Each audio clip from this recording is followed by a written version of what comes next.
హిమాలయాల్లో భూమి ఆకాశాన్ని తాకే చోట పవిత్రమైన కైలాస పర్వతం నిలిచుంది. మాయను హరించేవాడు భగవాన్ శివుడి నివాసం. ఇక్కడ దేవతా పుష్పాల సుగంధం మరియు పాత పువ్వుల గాలుల మర్మరం మధ్య ఒక దివ్య కథ మొదలవుతుంది. భక్తి, జ్ఞానం మరియు శివుని నిత్య రహస్యాల కథ. చిరంజీవిగా ఆశీర్వదించబడిన మహర్షి మార్కండేయుడు వెండి వంకలు కలిగిన కైలాస శిఖరాలను చేరాడు. పుష్పాలు మరియు పండ్లతో నిండిన వృక్షాలు అతని కళ్లకు కనిపించాయి. వాటి సుగంధం గాలిలో వ్యాపించింది. అతని హృదయం వణికింది, ఎందుకంటే అతని ముందే చంద్రశిలాపై భగవంతుడు మహాదేవుడు తన దేవీ పార్వతితో కలిసి కూర్చున్నాడు. ఆయన సన్నిధి చూస్తూ మార్కండేయుడు మోకాల మీద కూర్చుని పశ్చాత్తాపంతో ఈ విధంగా ప్రార్థించాడు: ఓ శివ మహాదేవా, నన్ను క్షమించు. నేను నీ లింగాన్ని పాలతో, తేనెతో, నెయ్యితో అభిషేకించలేదు. గోల్డెన్ పువ్వులతో లేదా గంధపు పొడితో అలంకరించలేదు.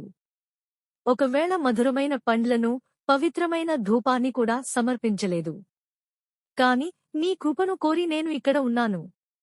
మార్కండేయుని కోరిక సాధారణమైనదే అయినా లోతైనది.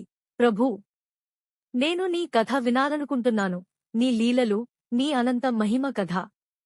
శివుడు మరియు పార్వతి ఒకరినొకరు చూసుకున్నారు. తానే తన కథను చెప్పడం యోగ్యం కాదు. కాబట్టి వారు తమ భక్తుడు నందికి తిరిగారు. నంది, శివుని శాశ్వత రక్షకుడు, కృతజ్ఞతతో కన్నీళ్లు పెట్టాడు. ఈ క్షణంలో భగవంతుడు అతనికి గొప్ప గౌరవాన్ని ఇచ్చాడు: శివుని రహస్య కథ చెప్పే గౌరవం. నంది ఎవరు? ఆయన సాధారణ ఎద్దు కాడు. ఋషి శిలాదుని తపస్సుతో జన్మించాడు. కొద్ది క్షణాల జీవితమే కలిగి ఉండాల్సింది. కాని కేదారనాథ్ వద్ద అమితమైన భక్తితో శివుని ఆశీర్వాదాన్ని పొందాడు. చిరంజీవి జీవితాన్ని మరియు శివుని వాహనంగా మారే అవకాశం. మరియు నంది చెప్పడం మొదలుపెట్టాడు. సమయం ప్రారంభమయ్యే ముందు కూడా, దేవతలు మరియు రాక్షసులు ఉనికిలోకి రాకముందు, శివుడే ఉన్నాడు: అనంతుడు, నిరాకారుడు, శాశ్వతుడు. నంది ఏ రహస్యాలను వెల్లడించాడు?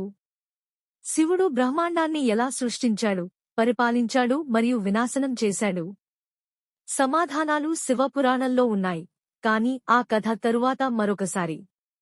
మీరు శివుని సంపూర్ణ చరిత్ర వినాలనుకుంటే లైక్ చేసి సబ్స్క్రైబ్ చేయండి. కామెంట్స్లో చెప్పండి: నంది ఇంకా కైలాస రహస్యాలను కాపాడుతున్నాడని మీరు నమ్ముతారా?